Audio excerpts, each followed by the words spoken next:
Question कहता है 71 number, किसी वस्तु पर 20% छूट देने के बाद भी 20% का लाभ होता है। 20% छूट देने के बाद भी 20% का लाभ होता हो तो अंकित मूल्य क्रय मूल्य से कितना प्रतिशत अधिक है। मतलब अंकित मूल्य जो है, अंकित मूल्य क्रय मूल्य से कितना प्रतिशत अधिक है।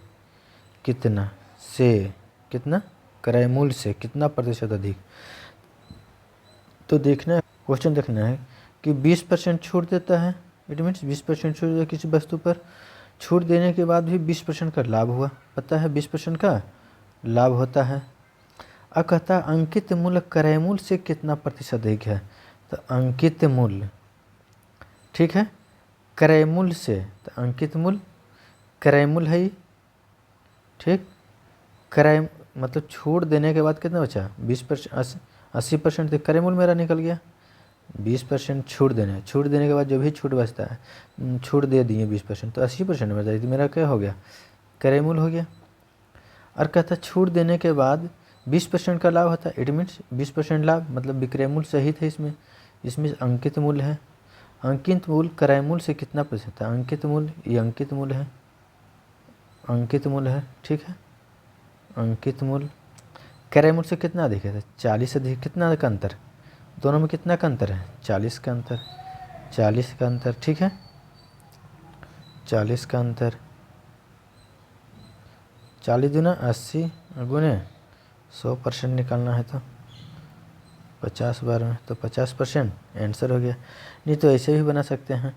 तो कहता है कि सेलिंग प्राइस, मतलब कुछ भी निकालो, सेलिंग प्राइस, ठीक है, या अंकित मूल्य, ठीक, का कितना परसेंट, 20% छूट देने के बाद, 20% छूट देने के बाद, ठीक। कहता है 20% का लाभ होता है, लाभ और हानि किस पे होता है, तो क्रय मूल्य पर। लाभ और हानि क्रय मूल्य पर होता है, पता है क्रय मूल्य पर लाभ और हानि होता है, लाभ होता है, ठीक। काट दिया जाए 20 चौके 80, तो 20 छक 20 से, तो 2 बार में 2 दूनी 4, तो 2 तिया 6, तो कितना हो गया 3:2 आ गया, 3:2। सेलिंग प्राइस कितना हो गया 3:2। तो लाभ कितना हो गया, तो लाभ कितना दोनों में अंतर है, 1 का अंतर है। 1 किस पे लाभ और हानि होता है, 2 पर, तो 2 गुने इतना, तो 50%। ओके, आंसर हो गया। नेक्स्ट क्वेश्चन देखा जाए। नेक्स्ट क्वेश्चन कहता है किसी वस्तु पर 10% तथा 20% का कर्मिक बट्टा दिया जाता है। मतलब लगातार, कर्मिक मतलब लगातार, कर्मिक बोले तो लगातार बोला, लगातार बट्टा देने के बाद भी 25% का लाभ होता है, प्राप्त होता है। उस वस्तु का अंकित मूल्य क्रय मूल्य से कितना अधिक। Same question. तो कहता है 10%, किसी वस्तु पर 10% तथा 20% का कर्मिक बट्टा, इट मीन्स, तो कर्मिक बट्टा x + y - x / y 100, तो 10 और 20 का कितना हो गया है,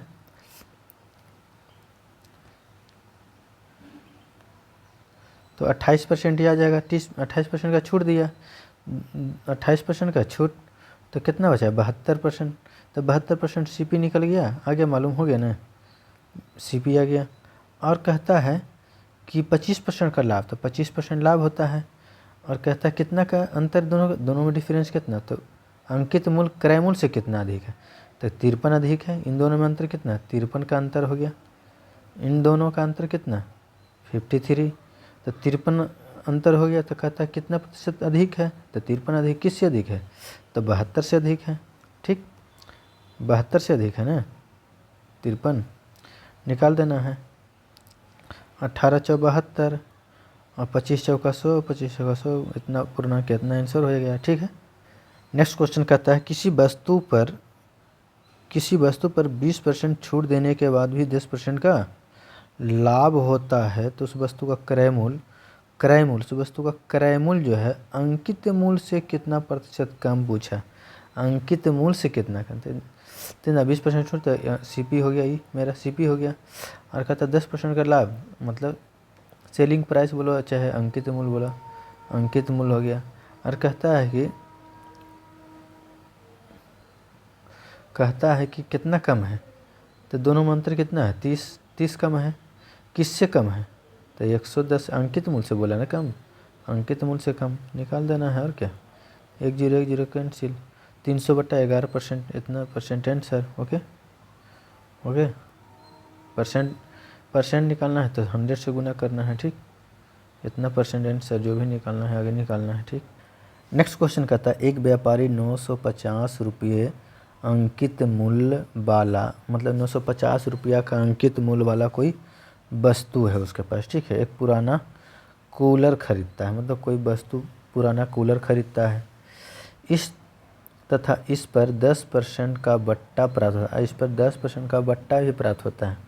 950 रुपये अंकित मूल्य वाला एक पुराना, मतलब उस पर प्रिंट रेट है 950 रुपया, और जिस पर 10% का बट्टा प्राप्त करता है, ठीक, छूट प्राप्त करता है, इसकी मरम्मत पर तथा इस पर 45 रुपया व्यय करता है, मतलब खर्च करता है, मतलब इसके मरम्मत पर तथा इसके व्यय इस पर 45 रुपये खर्च करता है, ठीक। यदि वह कूलर 25% के लाभ पर बेचे तो कूलर का विक्रय मूल्य क्या है, समझे। तो कहता है कि क्रय मूल्य पहले देखना है कितना है, ठीक, क्रय मूल्य देखना है। तो कहता है कि क्रय मूल्य छूट अगर दे देंगे तो क्रय मूल्य निकल जाएगा, एक्चुअली क्रय मूल्य आ जाएगा, ठीक। तो 950 रुपया जो है 950 रुपया है, 950 जिस पर 10% का बट्टा देता है, मतलब बट्टा देता है उस पर प्राप्त होता है, तो अंकित मूल्य पर ना बट्टा प्राप्त होता है, तो बट्टा 90% बट्टा, ओके, काट दिया। और कहता है इस पर 45 रुपये और खर्च करता है, मतलब खर्च कर दिया ना, समझ रहे हैं ना। जब पैसा हाथ से जा रहा है तो क्या होता है, सीपी होता है, मतलब हाथ से निकलना पैसा सीपी, क्रय मूल्य।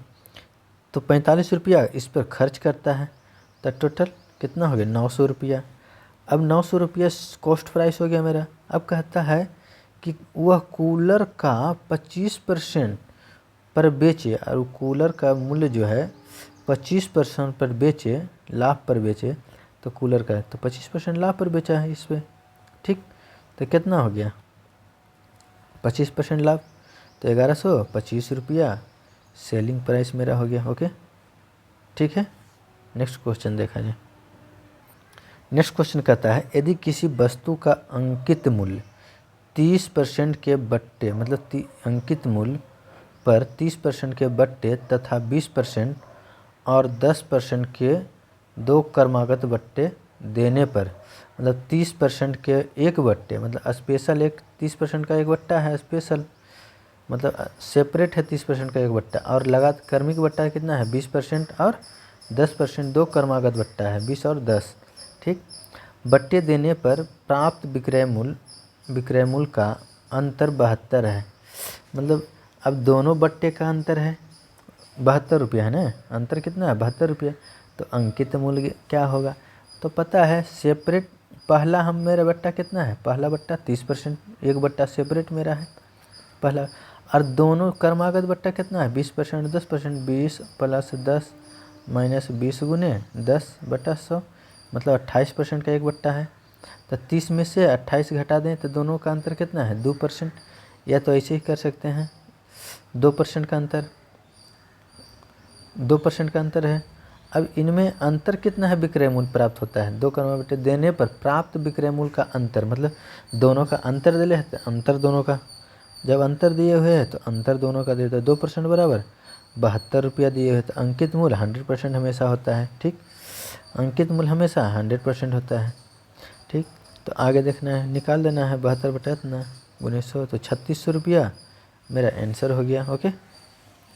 नेक्स्ट क्वेश्चन देखना है यदि किसी वस्तु को 20% छूट, मतलब किसी वस्तु को 20% छूट पर बेचने पर उसका विक्रय मूल्य 24 रुपया है, अगर 20% छूट पर बेच दिया जाए तो विक्रय मूल्य 2400 रुपया, छूट दे दिया जाए क्या हो जाएगा विक्रय मूल्य भी हो जाता है। तो 20% छूट दे दिया जाता है, छूट अंकित मूल्य पर होता है, छूट देने के बाद 24 रुपया हो जाता है उसका विक्रय मूल्य, पता है 24 रुपया। और कहता है उस वस्तु को 30% छूट पर बेचने पर, 30% की छूट पर बेचने पर उसका विक्रय मूल्य क्या होगा, ठीक है 70% छूट पर बेच दिया जाए इसको, तो उसका विक्रय मूल्य प्राप्त करना है, ठीक, ओके, निकल जाएगा ना ये 21 रुपया आंसर हो गया।